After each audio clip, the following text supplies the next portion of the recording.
បាទជំរាបសួរបងប្អូនបាទបងប្អូនខ្ញុំនៅនេះហៅ truck stop បាទនេះខ្ញុំនៅក្នុងឡានខ្ញុំនេះបាទអញ្ចឹងខ្ញុំចង់បង្ហាញបងប្អូនដែលនៅនេះគេហៅ truck stop បាទនៅអាមេរិកបាទហើយគេចតឡានធំបាទតែខ្ញុំចង់បង្ហាញបងប្អូននេះគឺនេះហៅ truck stop បងប្អូនបាទបងប្អូនដឹងនេះគេហៅអ្វីទេនេះគេហៅជាអ្វីនេះគេហៅ Little Library បងប្អូនបាទនៅអាមេរិកគេធ្វើអញ្ចឹងបងប្អូនគេដូចជា Mailbox Library ហើយខាងក្នុងគេមានសភៅបាទមានសភៅនេះបាទអូយរបូតបន្ទោបូតរបស់គេនេះបាទអូខេដាក់ចូលវិញហើយបាទអូខេចូលវិញហើយសភៅនេះវា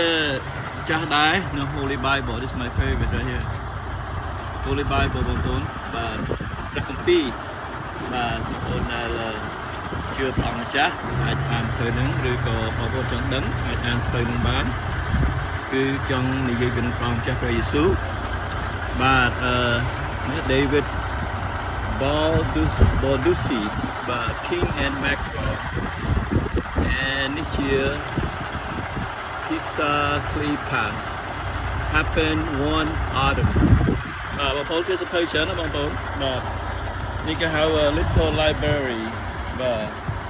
យើងអាចយកសភៅនឹងមើលបានហើយពេលមើលហើយដាក់ចូលវិញបងប្អូនឬក៏អាចដូរបាន Little Library បាទនេះគឺជានៅ truck stop នេះគេហៅ truck stop បងប្អូនបាទនេះខ្ញុំចតឡានហើយខ្ញុំអានសភៅនេះខ្ញុំសម្រាប់ហើយខ្ញុំដល់សភៅមួយខ្ញុំអានហើយ